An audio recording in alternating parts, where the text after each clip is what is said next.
or welcome back to that Portuguese Knitter podcast. My name is Eunice. If you're new here, I am a knitter. I live in Portugal, in the north of the country, and this is the space where I share with you all of my knitting journey, all things creative that I do on my daily basis. So today I will share what I've been working on, the finished projects that I have, the whips that I have in my needles at the moment, and also a small acquisition that I did in the last few days. But yeah, the majority of this episode will be me sharing about my plans for 2026. So today I'm not wearing any of my hand knitted garments, but I'm wearing wool because this is a shawl that is made in Portuguese sheep wool and is a combination of a regular weaved fabric in wool and an addition in burel.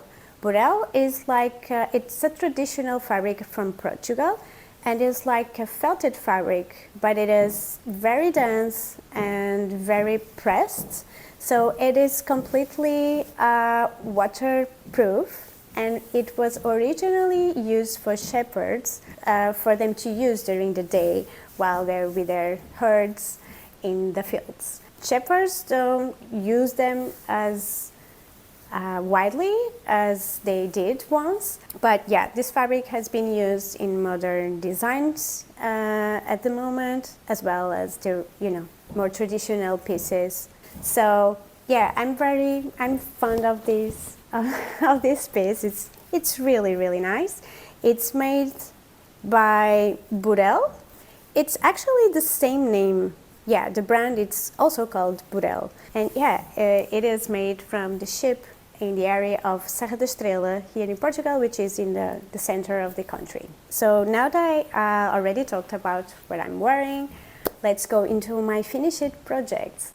If you saw my what I knit in 2025, you've probably already seen these projects, so I will lightly share them again. But if you want to know a little bit more of the details about these projects, I will advise you to see my previous podcast related to what I knit in 2025. So the first project that I want to share is my Christmas sweater. I know it's not Christmas anymore, so that's why I decided not to wear it today.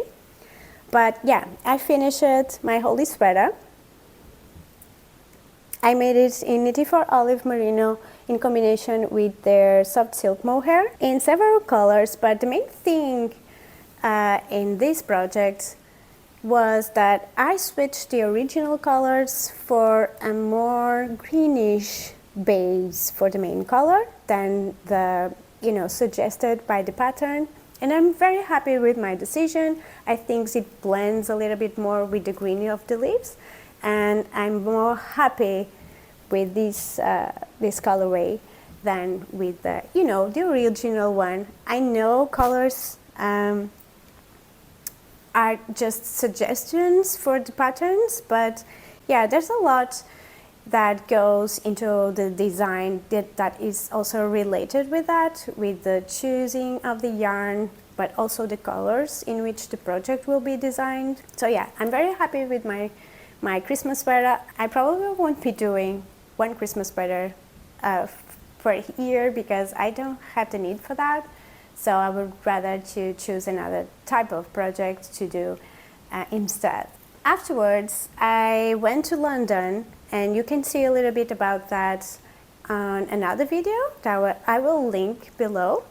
But yeah, when I was in London, I decided to cast on a pair of mittens and a beanie for my son, and for this I used a combination of yarn that I already had, that is Santa's Garn's Double Sunday and Rosarius 4 or Rosarius 4 Merino for us in two different colors.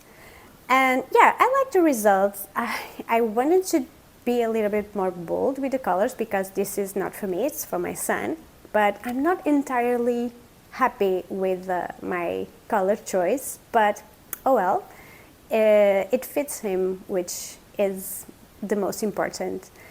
Regarding the yarn itself, I like the effects of the Santa's Garn's Double Sunday, but not that much for the Rosarios Merino for Us, because Merino for Us is a superwash, and yeah, the combination of the two yarns, it's good, but yeah, the Merino for Us stretches a little bit more than I would love to, so yeah, I don't think I will be using this yarn again, unfortunately, unless it's a specific project like a sock or something in which, you know, superwash might be important.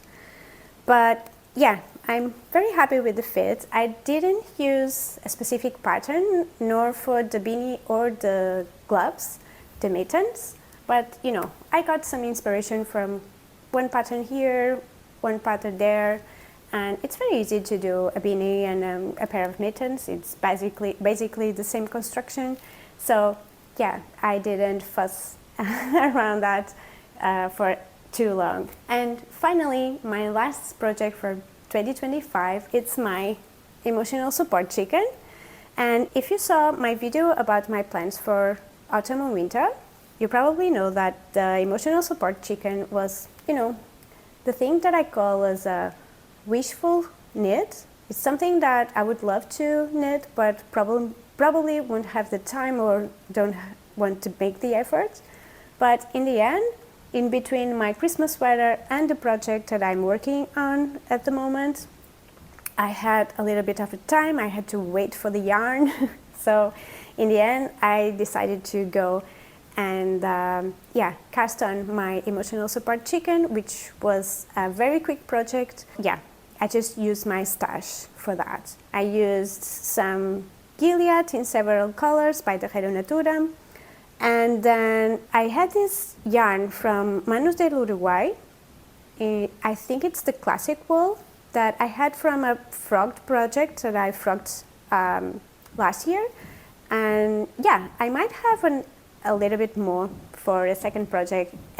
Actually, one of you suggested that I knitted a smaller one for my son, and I think that's an amazing idea.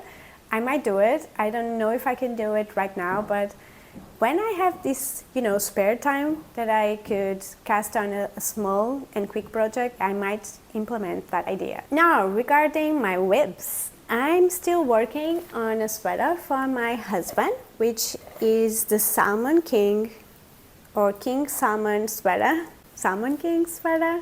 King Salmon? I don't really know. By Caitlin Hunter.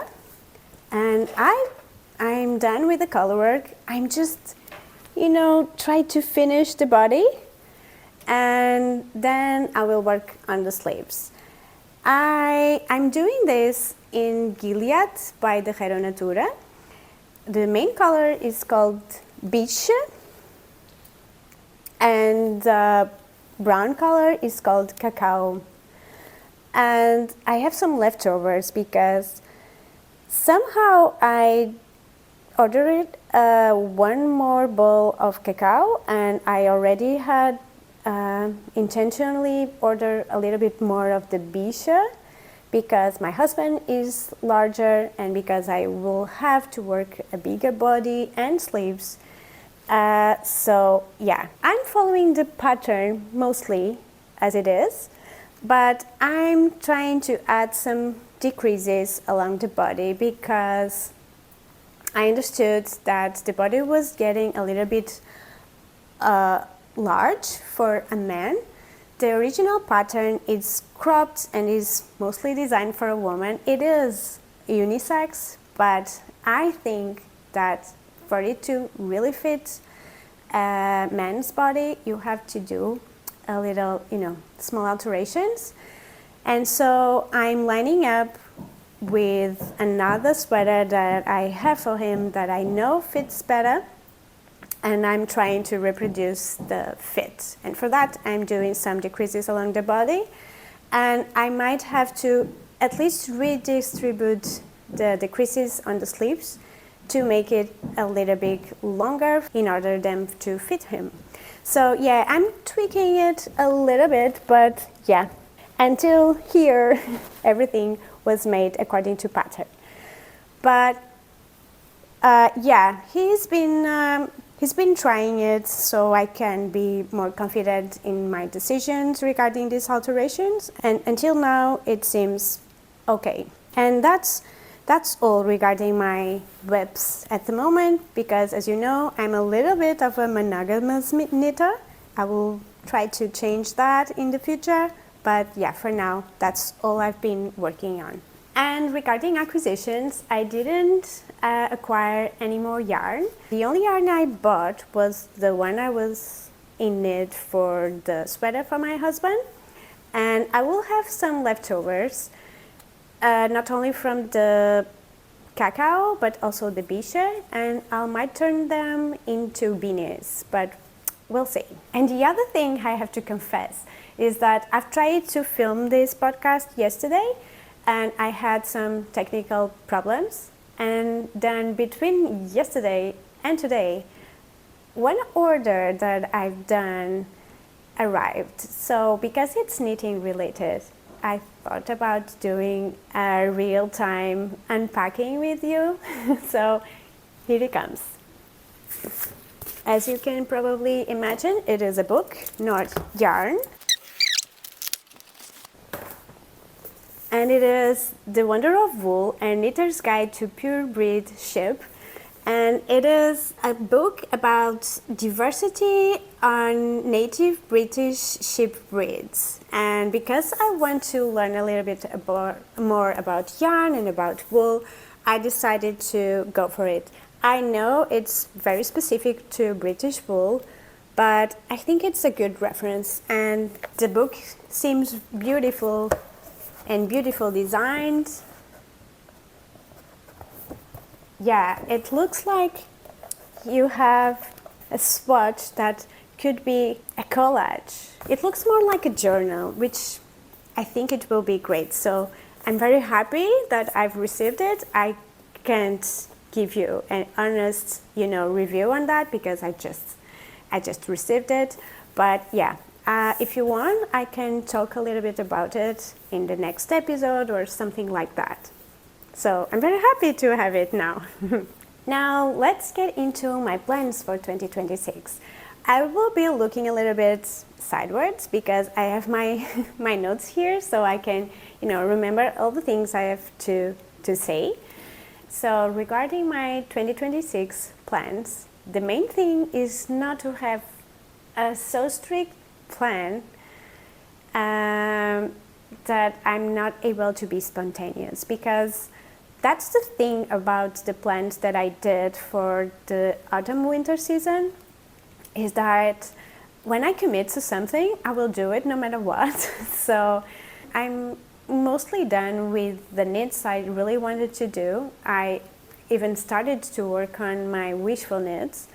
But yeah, it seemed to me that I got a little bit imprisoned by the plans that I did for myself, which it's not a good thing, because if you don't do it, even if you have a good, reason for that, if you're committed to do it and you don't do it, it feels like a failure, I think. So I've decided that I will have somehow of a bird's eye view about what I want to do in 2026, but at the moment I don't want to commit to specific patterns as I did in the autumn season. I might do inspirational knitting patterns that I can work on or not, but yeah, I will try to be a little bit more loose with my plans. The second thing is related with my, the word of the year, because I don't really have goals for 2026. I did in previous years, but this year I just decided to go for the word of the year, which is not only a word, it's more than a concept, and is learning with joy. Because sometimes I think when I get to learn something, I get so into it that it is sometimes painful, because I go so deeply on that I don't really enjoy the process of learning. But learning is the thing that I love the most. I will be learning until I die, because it's something I really wanted to learn everything if I could. I want to learn more about knitting, and I'm so committed with that I already booked a workshop about wool and, working the wool. And I'll be doing during February still. So yeah, I'm really committed. It's the first, full-on workshop that I'm going to do this 2026. I'm very happy to be learning throughout my journey into knitting, learning from myself, learning with community and my colleagues, learning through workshops or classes, but also with books. And that's why I made that order. I already ordered maybe 2 or 3 more books that did not arrive yet, but they are related to yarn and understanding wool. So yeah, I'm very excited to be able to do that this year with more enjoyment. And my focus is to try to enjoy the process of learning, to not bring up too many expectations on that, and just enjoy the moment and see what it happens in the end. My other plan for 2026 is to continue working on my unknit wardrobe, of course, but to add a little bit of other techniques or other crafts into the mixture, specifically sewing, because I really think that making things by hand is having, a real moment at the time. It's like a trend. And I think this is a reactive mindset that we are having, that we really want to disconnect to this digital kind of fatigue that we're all feeling at the moment. And so because of that, crafts, making with your hands, homemaking, etc., it feels increasingly relevant at the moment. And so because of that, I want to expand my creative adventures into sewing. For me, working yarn and knitting will be always my major hobby, but I think as the summer arrives, I could do some adventures in sewing, and for that, I want to prepare me from now on. So in the summer, I'll be more capable to do pieces that I feel have the right cut and fit and that I actually wear. Because something that I'm guilty of is that I will try to do something and then there's something that it's not perfect and I won't wear it. So if I need to do a little bit of work before I get into the real thing, I will do it, so the real thing will be a much better result. So when it comes to building those skills in a very intentional way, that's where the sponsor of this video comes in. This video is sponsored by Craftsy. Craftsy is your online resource for everything creative. It's an online community for creative makers where members can find inspiration, learn new skills, and even find their new favorite hobby. I'm getting ready to start sewing my own clothes, so for that, Craftsy structured classes have been really helpful. I don't have the time to do long courses at the moment, so I love to be able to learn at my own pace, in the pockets of time that I have, and that makes Craftsy perfect for me right now. I've been taking sewing classes to learn the basics, but also classes in understanding fabric or new finishing techniques, or even how to use a serger/overlock that I never did until today. I also tried some very interesting knitting classics, especially related to colorwork, but also some crochet classics and quilting classes. But there's a lot more that I would love to enjoy, like classes on painting, on drawing, on baking, on cooking, and even cake design, which I'm excited to try because my son's birthday is coming up. Craftsy classes are taught step by step by very friendly and award-winning instructors. And you can also connect with them and other members by joining live stream tutorials for tips in real time. So the first 1,000 people watching this video and clicking the link in the description or scan the QR code on the screen can access Craftsy Premium for a full year for only $1.49. So thank you, Craftsy, for your support. So the other thing I will try to do is to choose projects that allow me to do a little bit of more, slow knitting making. Because sometimes I will, choose a pattern that needs some skills that are a little bit above what I have at the moment, which is, it's a good mindset, it's the way you grow, but sometimes you just need some project that is comfortable, that is not a challenge, and that allows you to, knit in a more mindful way. So, but I didn't give myself the grace of doing that. So I might do it this year, so I have a better experience sometimes that it fits my emotional and energetic state of the moment. The other thing I would love to do is to focus on smaller projects, because I've been knitting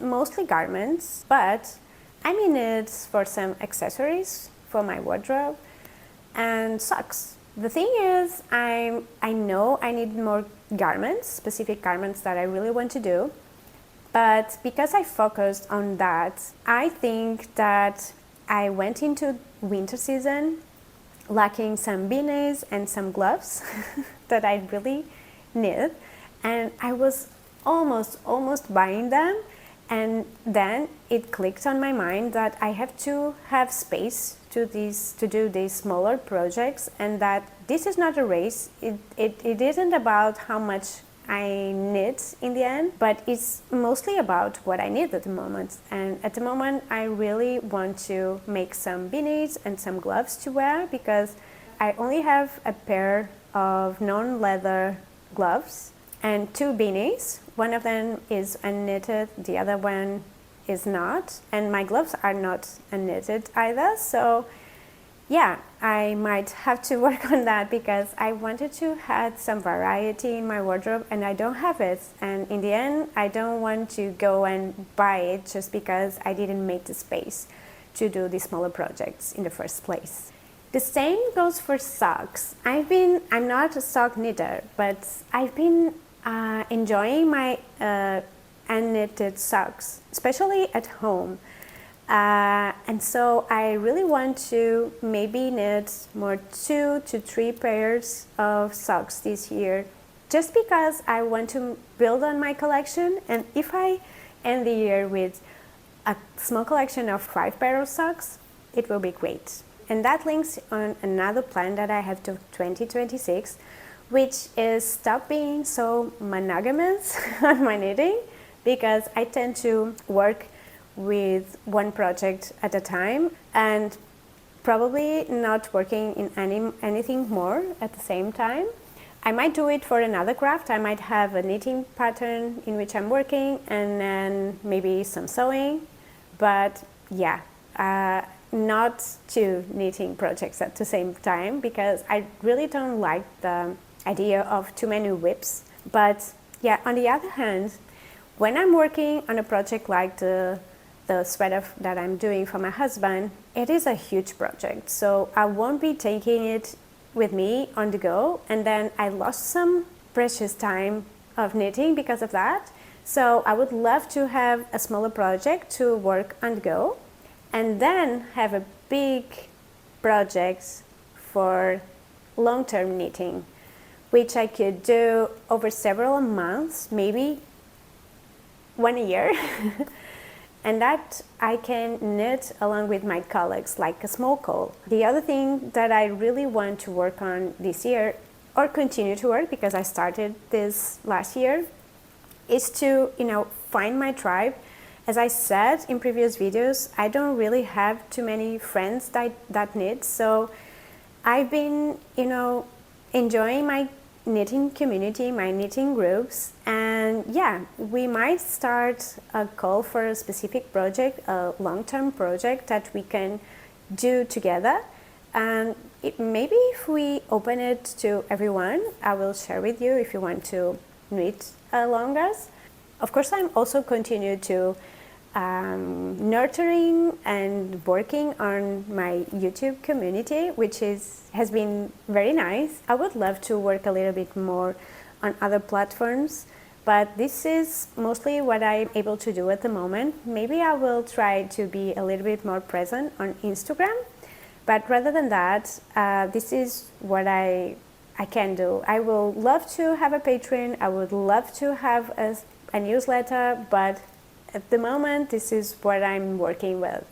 And the last thing, and maybe the most important, is that I really want to knit in Portuguese. And what I mean by that is not that the pattern from which I'm knitting is in Portuguese. It's not related to that. It's related with the resources that I'm working with. I would love to work with more Portuguese yarn this year, with more Portuguese designers, and maybe to work on patterns that were designed for Portuguese yarn. Portuguese wool is having a crisis at the moment. We lost our only wool washing facility in the entire country. Yes, is that dramatic? Because you wouldn't think that Portugal would only have one washing facility, but yeah, that is the fate that we're trying to deal with.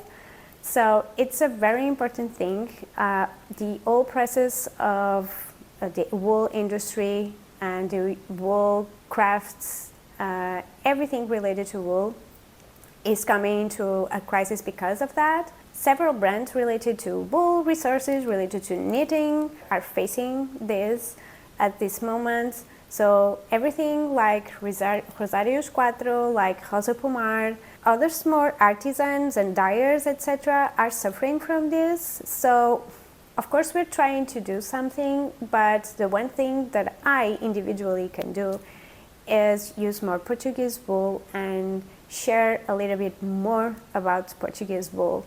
There are some projects I will be working on that in which I won't be using Portuguese yarn, but yeah, I've thought about them before that and I will be doing them anyway. I know that I won't be able to use it in every single project, but I will try to use as much as I can. So yeah, that's all for my plans for 2026, at least knitting related. I am going to do a Q&A for the next episode. So if you like to know anything about me related to knitting, related with my life in Portugal, the way I knit, my journey into knitting, please leave your questions in the comments of this video. I must confess, I'm truly afraid that no one leaves any questions for me. But yeah, I will try to at least have some questions from you, and if I need to, I will add some pre-made questions or questions that I always have for knitters or other creators in order to go ahead and be able to do this Q&A. But yeah, if you want, and if anything that you wanted to ask me, go ahead and leave a comment on the comment section below and I'll try to answer on the next episode. Until then, I hope you're having a lovely cozy season. I hope you're loving winter, and if not, I hope knitting is, allowing you to cope with that. And I will see you on the next one. Bye.